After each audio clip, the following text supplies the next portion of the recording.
Hello, Canada. Welcome back to another edition of the Canadian Citizen Journal. I'm your host, alias Guy. Well, we're going to kind of go over Mark Carney's inauguration, celebration, lies, crap. Let's just kind of take it right from the top. And we'll break it down and put some reality in. Listen carefully to your new dictator, Prime Minister. The government is changing how we work so we can deliver better results faster to all Canadians. We have new ministers with new ideas. Listen carefully. He keeps saying new. Now look at all the people behind him. Do you see anybody new? Ready to respond to new threats and to seize new opportunities. Oh, the threats and opportunities that the last 9.5 years have caused? Canada's new government is focused on the things that matter most to Canadians. New, huh? Growing more higher-paying jobs, improving affordability, and making Canada more secure. Canada's new government will be action-oriented, driven by a smaller but highly experienced team made to meet the moment we are in. These people have ran the country in the ground. Their biggest excuses, literally their biggest excuses is, well, the document was on my desk, but I never read it. Oh, I'm sorry, I never read that email. I was too busy. And now he shrunk this same party, the party that can't even keep up with phone calls, emails, or top secret information that's supposed to be read ASAP, like right now. Right. New. But they're new, guys. They're new. Our leaner cabinet will focus on two priorities in particular. First, protecting Canadian workers and their families in the face of unjustified foreign trade actions. And second, growing this great country by putting more money in Canadians' pockets, by ensuring that government spends less so Canada can invest more, by building millions of homes, by making Canada a superpower in both conventional and clean energies. You heard that. Clean energies. This is where he's going. By the way, no Alberta or Saskatchewan representation. I can understand Alberta's because the two that are there are both been caught doing illegal actions. One of them, they call him the porch pirate because he was actually removing signs from the opposition party, which is illegal, and he got a slap on the wrist. He should have actually been kicked out and never been allowed to run again. And the other one, there's actually, we're not quite sure which Randy. There's two Randys, but this guy's involved in like coke smuggling, trying to rip off funds from the government, listing himself as a native when he isn't, and then running a company supposedly that is native, trying to get those native grants where there's no native employees at all. Let's see what else here. Oh man, there's so much carnage. So I guess. Oh, and by the way, those two, they're still in the Liberal Party. Yeah. Real big new party. Real big new party. By creating new trade corridors with reliable partners. And by forging reliable partners, like partners that pay their bills, like NATO. Or now they're saying they're going to dump the F-35s. How bright is that? You want to poke the bear even more? The top three things that Trump hates most about Canada is NATO. Like, that's one of the major ones. And now we're not going to buy the F-35s that we committed and signed a deal to buy, which means we got to pay a penalty price that they don't care because it's just our tax dollars, right? It's just your tax dollars. So, yeah, don't worry about it. We'll get it out of Canada. We can suck them dry. They got a little bit left in them. These guys are imbeciles. I'm going to speed ahead a little wee bit. Let's keep on listening to the bullshit. A trip to Paris and London in a few days. I received an invitation from the President of France to discuss a variety of issues, both economic, commercial, to reinforce those relationships. He was asked why he's not going to meet with Trump or China, considering they're, the two largest economies on earth, and they are smashing us with tariffs. What does he care? Also, issues related to security in Europe, in Canada. Similar discussions will be had with the Prime Minister in the United Kingdom. Oh, by the way, news isn't talking about it. These guys are going to try and get us to be part of the European Union. Yeah. Yeah. We're in big trouble. This is sensible. Security is a priority for this government, reinforcing our security, as is diversifying our trading and commercial relationships. Of course, with both Europe and the United Kingdom, there are many opportunities. And as I said a moment ago in my remarks, there are historic ties. With respect to the President, I don't have plans to go to the United States. I look forward to speaking to him at the appropriate moment. Thank you. Right? Don't worry, Canada. We can all burn. No worries. No worries. They'll just keep on tariffing and taxing, and no worries. You got a little bit of blood left in you. You got a little bit of blood left in you. They'll just keep on milking it, especially the West. Screw the rest. Just, who cares about the West, right? Who cares? Let's speed on a little bit more here. Here's some more bull crap. Prime Minister Tom Perry with CBC. Can I ask you what your plans are for the next few weeks? Are you going to be bringing back the House? Are you going to be calling an early election? And if so, when should Canadians expect to go to the polls? Well, they certainly should expect to go to the polls before November. Before November, people. Now, a lot of these third-party outlets are, oh no, come on. No, they'll have an election. They'll have an election. They'll have an election. Don't count your chickens until they hatch. You can't trust anything from these people. And the polls are all lying. 75% of the polls are lying.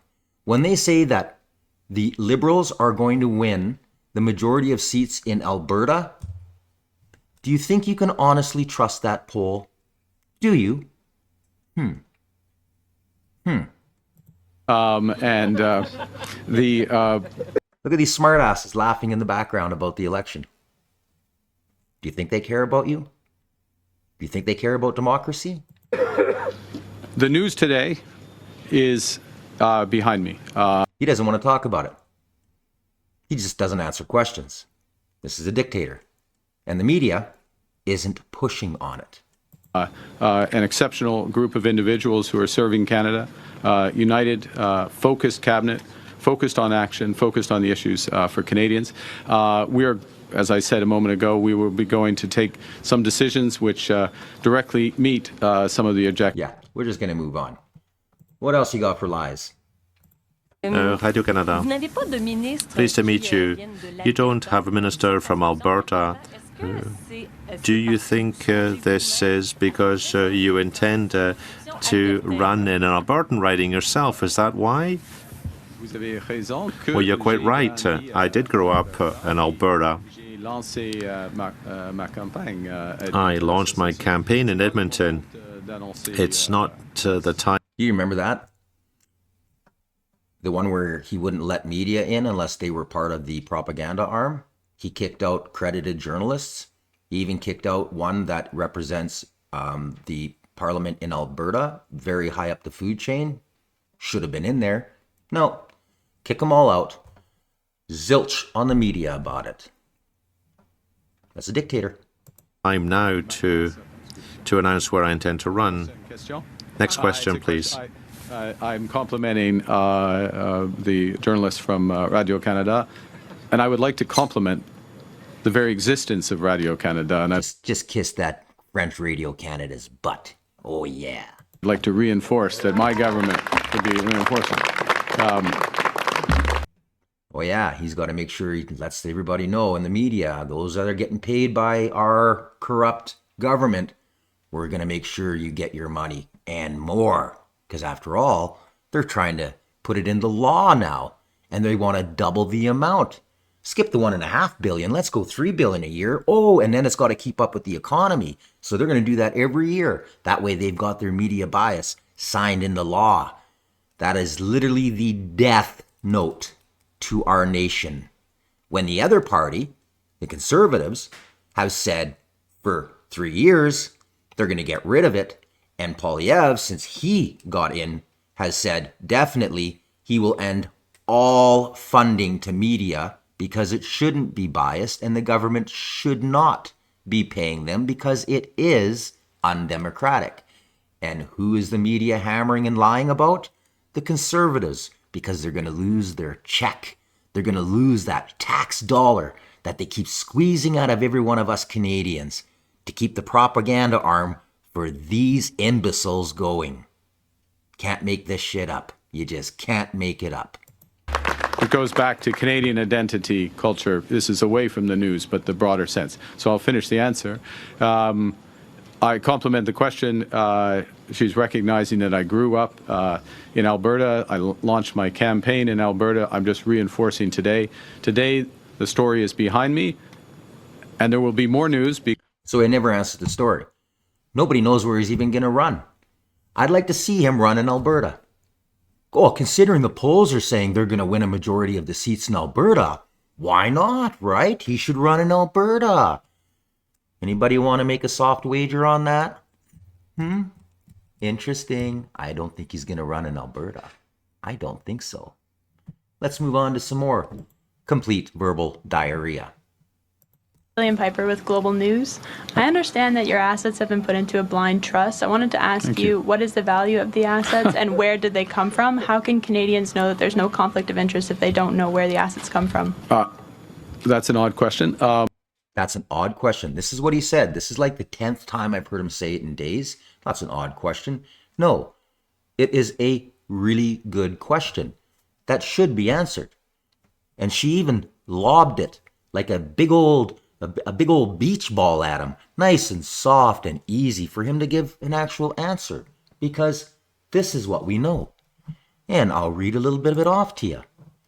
So, Carney was not only a Brookfield Asset Manager board chair, but head of the transition investing, which observers say was likely to have been his main source of income.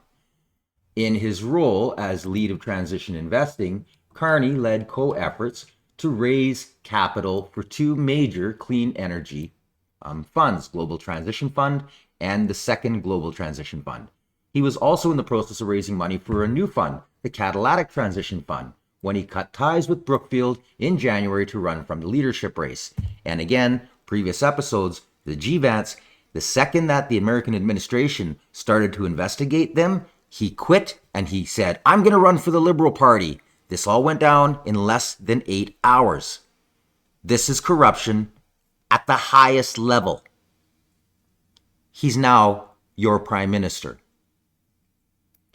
The total capital raised for these three funds was at least $27.4 billion, yes, billion dollars, according to public disclosures by Brookfield. BGTF1, considered the largest fund in the world focused on clean energy transition, has helped fund a range of landmark investments across renewable power, business transformation, carbon capture and storage, renewable natural gas, and nuclear services opportunities, none of which are in Canada. And don't forget, look at my earlier episode, he's burning rainforests, building dams without the Indigenous people's permission, flooding the Indigenous people out of their own lands for a dam that has no purpose. The only thing it gives them is carbon credit. Yes. So he can say, look we have another hydro dam. We're green. But don't worry about all of the forests we're burning. Don't worry about the 9,000 acres. Don't worry about that. Don't worry about the thousands of acres that we're flooding and the Indigenous are fleeing off of their land and starving and have nowhere to go. Don't worry about that. No, don't worry about that. Don't worry about his investments at all. Let's keep going on here. So later on, it says that there are a couple other investors that are saying, this is not right. So these investors are saying that the whole blind trust is bullshit. And it is. Because if he's already running an investment firm that already has money locked in that we know, and we know that a lot of the companies that are involved in the Green Slush Fund, which is why Parliament was closed since early October, because they're trying to hide the money and the companies that it went to his companies. So of course he's not going to disclose said companies, because then it would show the evidence that he is part of the entire ripoff of Canadian taxpayer dollars. All going to this Green Slush Fund. By the way, it's 400 and some million that we know. It's actually, I think that was billion, but it could be over $1 trillion. And don't forget, there's $1 trillion they can't find. They have no idea where it went, and nobody's asking any questions on the mainstream. Right. Let's just get right back to the lying dictator. Or odd way of framing it, the assets are in a blind trust. So, and can I point out that for those who don't follow this, I have 6 months to put, or 120 days to put the assets in a blind trust. I already have put the assets in a blind trust. It's not a blind trust when you already know where the investments are, dummy. But he thinks Canadians are stupid. And so does the media. And the media is doing a really good job at keeping this guy's lies hidden when all of this should be exposed. And the only reason that he raced to do it is because it would have been exposed if the parliamentary officer was allowed to go through the documents before, making sure that it was full disclosure and they would see what companies he's invested in that Canada is already giving money to. This is a banker. Bankers don't run banks to make you rich. Bankers run banks to make them and their investors rich. This man is a crook. And once assets are in a blind trust, you don't know that. By definition, you don't know the assets because the trustees. So, again, all verbal diarrhea. Let's move a little wee bit further. Ramsey with the Toronto Star. Prime Minister, speaking of your cabinet, the front line of your cabinet and the vast majority of your cabinet were all ministers during Prime Minister Justin Trudeau's time. How does this represent change? Well, there's a couple of things. One is this first thing, smaller cabinet, more focused on action. Everybody in this cabinet is senior. Everybody in this cabinet is senior, so I don't accept the front line and the implication that there's a front line and another line. The second thing is one of the... What? What? This guy's a moron.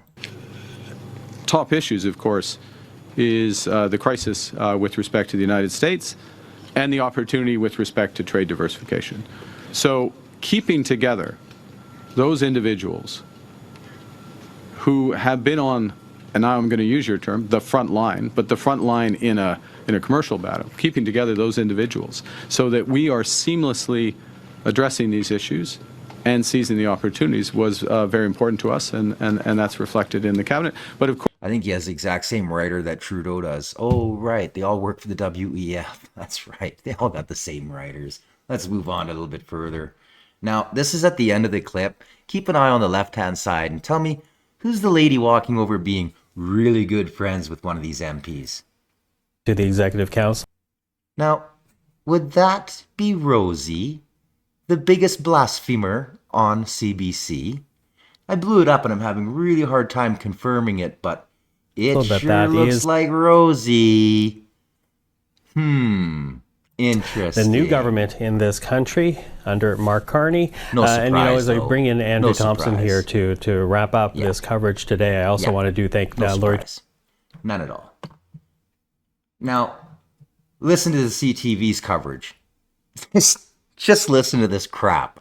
Carney doesn't hold a seat in the House of Commons and is still learning his way around Parliament Hill. I'm lost. The new Prime Minister took a wrong turn heading into his first cabinet meeting, but when he arrived, his first order of business was to kill a key policy of his predecessor. it's my honor, on behalf of my colleagues, to sign this order. Carney signing an order in council to eliminate the unpopular consumer carbon tax at the end of the month, but final rebate checks will still go out in April. This is a cabinet that's focused on action. I call it the carbon tax con job. The Conservatives suggesting this is all just an election ploy. He's going to hide the consumer carbon tax for 60 days. And if he's reelected, he'll bring it back bigger than ever with no rebate. Well, the NDP says Carney's showing his true colors. A Mark Carney government is a race to the right between Mark Carney and Pierre Poilievre. and it's a race where workers lose. Carney's cabinet includes. So, by the way, it sounds like the NDP are already starting to backtrack, and their first key business they want to tackle is getting that CERB check, kind of what they did during the CO thing with the whole, They want to start doling out more taxpayer money and putting us further in debt than we are today. I'm just going to play this off, and then I'm going to actually show you the clip that the media should have actually shown you from Pierre Poilievre. But just listen to a little bit more of this verbal diarrhea, this propaganda. Francois-Philippe Champagne being promoted to finance minister. Dominic LeBlanc adding international trade to his intergovernmental affairs portfolio. And Melanie Joly staying on as Minister of Foreign Affairs. And Ashley, Carney's new government making another move tonight. The Defense Minister Bill Blair told CBC's Power to Politics that Canada is considering scrapping all or part of a deal to buy U.S.-made F-35 jets. The government signed a contract in 2023 to purchase 88 for $19 billion. But since this trade war started, Canadians have been calling on the government to kill the deal. No, they haven't. Have you? Have you heard one person say that? Have you? I haven't.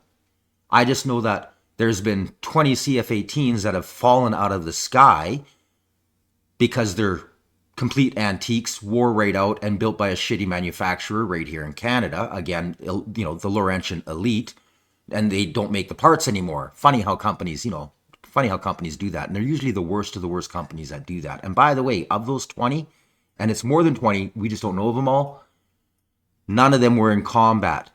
None of them were. We've never lost a plane in combat. But they're falling out of the skies here in the last 15, 20 years because they're junk. And we need proper fighters. And I'm not a big F-35 fan. I'm sorry. They're not that great. But how many times is Canada going to renege on deals? And do you know what the penalty is going to be if we back out of that? It's going to be like a lot of money. Hundreds of millions, probably even $1 billion or more. We're going to have to pay. And then that puts us on the bottom of the list, which means we're going to wait even longer to get replacement fighter jets from wherever they decide to get them. But more than likely, it'll be part of the elite global establishments companies that they're going to start to transition and, again, throw our tax dollars at, because they don't give a crap about you, Canada. They don't care about you. Nada. Now, after an hour or so of running all of this, oh, we love Carney, and look at this new cabinet, this was caught on a hot mic. The Conservatives say this means the carbon tax will come back. Will it? Yeah, they can lower the carbon tax, or they can raise it to whatever they want to get. I'm going to play that one more time so you can see the actual subtitles. The carbon tax will come back. Will it? Yeah, they can lower the carbon tax, or they can raise it to whatever they want to get. You see that, right? They know this. The media knows this. Mainstream media, the only people allowed in there to have these questions, know this. They're not talking about it until all of a sudden this video broke. And then all of a sudden now they're little whispers, well, we didn't really tear it up. But it doesn't matter. It's actually over. And they're trying to push this narrative. They got busted in a lie. They got busted that they knew the lie. But now they're just trying to band-aid what they can and then make it fall off of the media shelf. And they can keep on going, lying and gaslighting the Canadians, saying how great and new this Liberal Party is. Isn't Carney sensational? Wow. Amazing. Now, let's listen to the clip they should have played, which this was like an hour or so before Carney even did the whole scrap the carbon tax that he's lying to you about, that the media knows he's lying about, and that the media is trying to protect Carney for. Listen very carefully. You see, Mark Carney thinks Canadians are stupid. He thinks that a little bit of cosmetic surgery will allow the Liberals to disguise who they are and make people forget what they did for 10 years in order to elect them to a fourth Liberal term. But it's the same Liberal gang with the same Liberal agenda, the same Liberal results, and the same Liberal promises of the last 10 years. Only they want you to be fooled, and they want to take 4 terms. Carbon tax Carney will try later today to pull another fast one. This one's going to be very sneaky, very sneaky. I call it the carbon tax con job. I told you this was going to happen, by the way. Don't say I didn't warn you. He's going to hide the consumer carbon tax for 60 days, and if he's reelected, he'll bring it back bigger than ever with no rebate. Let's be clear. He says that the carbon tax he intends to bring in after the election will be a, quote, shadow carbon tax. And we know that he loves carbon taxes because he publicly advised Trudeau over the last 5 years to raise the taxes even more. But here's what I've got. This is the Liberal carbon tax law. This law cannot be eliminated unless Parliament resumes to vote it down. Mr. Carney could have asked Trudeau to do that months ago. Mr. Carney could have reconvened Parliament today to vote this law down, but he won't. He will keep the carbon tax law in place even while he temporarily hides the carbon tax from the gas pump for 60 days leading up to the election. And after that election, if God forbid he were reelected, there would be a bigger carbon tax than ever before, because Carney would no longer need your vote, but he'd still need your money. Canadians know that over 10 years, the Trudeau-Carney Liberals doubled the debt, doubled housing costs, and doubled food bank lineups.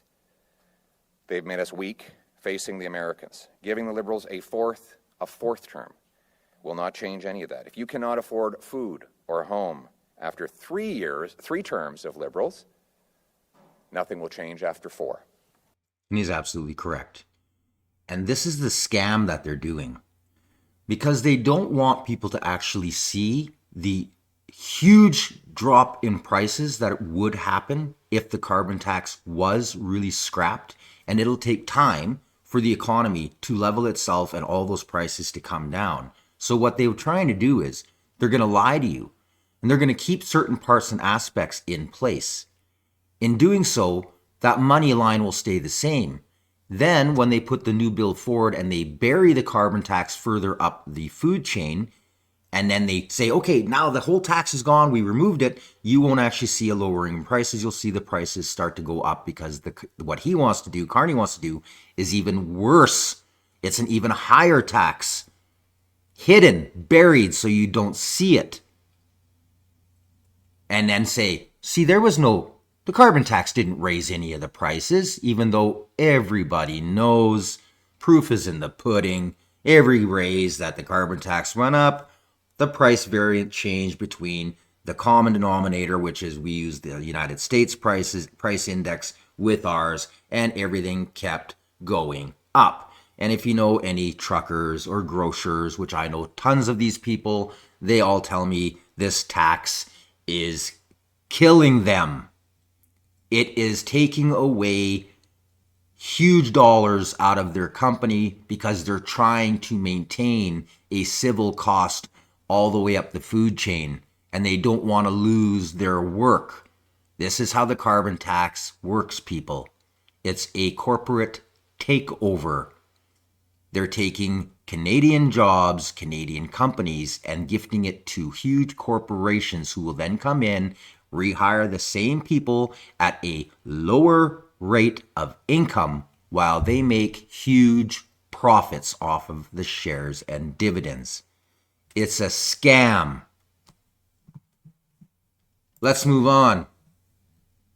This is quite interesting. As you mentioned, Erica, Hudson's Bay Company is iconic. It literally used to own much of the land that makes up this country. Now, Today, it owns a little bit less. There are more than 80 locations of the Bay, but it has seen rough waters in recent years. It's been closing stores in major cities like Edmonton, but also in suburban locations. It pulled out of redeveloping a major location in Vancouver. It's gone through multiple rounds of layoffs, and there have even been reports of deteriorating stores, escalators broken in multiple locations. Right now, in a large Bay store in Calgary, both the elevators and the down escalators are broken. To leave the menswear department, you have to take the fire exit outside. In Vancouver, here's what some shoppers had to say. When I first came as a student, I actually applied there for a job. So yeah, it's very sad to see. I'm hoping that they do something with it, but they keep the building because it's such a historical building. It's beautiful. The fact that they might go bankrupt is actually kind of a sad part of history disappearing, I think. And do you still shop at the Bay? Absolutely. I'm very sad to hear that. And for all the people who will lose their jobs. Over 9,000 people are going to lose their jobs when this is all said and done. Now, the media, which I showed on a previous episode, is trying to say it's, mostly because of the tariffs. It has nothing to do with the tariffs, people. Listen, the one guy even said it. This has been going on for years. The worst of it started right after the C that we got from the the China virus. And the policies of the government with the taxes has just finished them off. They can't afford the heat. They can't afford the taxes. They just can't. Businesses cannot afford to stay alive here. They can't, not unless they're funded or part of this WEF global elitist. This is like Canada's oldest company. This is a crying shame that this is happening. And think, over 9,000 people are going to lose their jobs. And by the time it's all said and done, from some of the numbers I'm reading, it could hit close to 13,000 because there are other outlets and distributors that actually sell strictly to Hudson's Bay. What happens to them if they can't pick up new buyers? And in the meantime, go ahead, order your junk from China. While they tariff the living daylights out of us and are destroying the Western Canadian economy. And not a word is being said on the media. Where's the elbows up? Where's the Team Canada? Central Canada doesn't give a rat's, they don't care. They don't care about Canada as a whole. All they care about is their voting base. This is how it's been in Canada since I was born, and my grandfather told me the same thing when I was growing up. And I watched him leave the Liberal Party when he heard that Trudeau was going to be the leader. Lifelong Liberal. Done. I am not a communist. I am not a socialist. And then after 3-4 years, holy shit, the damage he did to the West. Oh, he decimated the West. And his son has done 10 times worse. We need an election now. We need to topple, and not just topple, the Liberal NDP and Green. We need to decimate them so that we have enough people in the next party who takes over, hopefully the Conservatives, to actually pass bills and legislation opening up all of the corruption and starting to expose where all of your tax dollars are going. By the way, the new Carney gave the terrorist supporter, MP, millions of dollars that they're going to send to the so-called new government. Yes, the new government in Syria, which the mainstream isn't telling you is Al-Qaeda, ISIS, the Muslim Brotherhood, and Hamas, with a bunch of other small terrorist organizations that, as we speak and have been for the last 8 days, genociding all of the other religions and sects in that country. I showed video footage, graphic, a couple episodes ago, of them shooting families. 70 were killed in that building. Husbands, wives, children, executed. Truckloads of them are being hauled out, thrown into trucks, taken out to the desert, shot and buried. Zero on the mainstream. They don't want you knowing this. This is what the Liberals support. They have been. This is what they've been doing for 9.5 years, and then Carney just made it worse. He signed a deal with the devil. You wonder why Canada looks so bad on the global stage? These are all the little things that are starting to add up. And now we're part of this conflict. They've drug us into this conflict. And we're not on the good side, people. We're not on the good side. We're on the evil side. So elbows up, be proud Canadian. Woo-hoo-hoo-hoo! Because your tax dollars are genociding people all over the world. Something to be real proud of. God, I love our media. I love how they talk about that Canada pride. Hoot, hoot, hoot. Let's get to the plane on fire.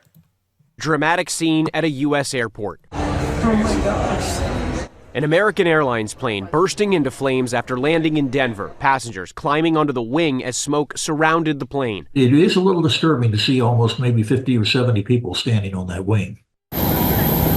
Alexandria Cullen shared this video after she says her mother escaped the burning plane. By the way, the wings are where their fuel fuselage is. That's where they hold their fuel. So that's a scary thing, a very scary thing. Passengers running through smoke and haze. We saw probably a couple dozen people coming down the slide and running away. It was pretty scary. This was a very thick, black smoke. Even in all the times that I've been flying, I've never seen anything like that. The Boeing 737 was headed to Dallas, but was diverted shortly after leaving Colorado Springs when the crew reported engine vibrations. We just have a high engine vibration, so we are cruising slower than normal for American 10,006.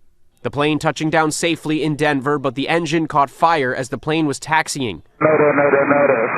Houston, Charlie 38, engine fire. 48, engine fire, copy.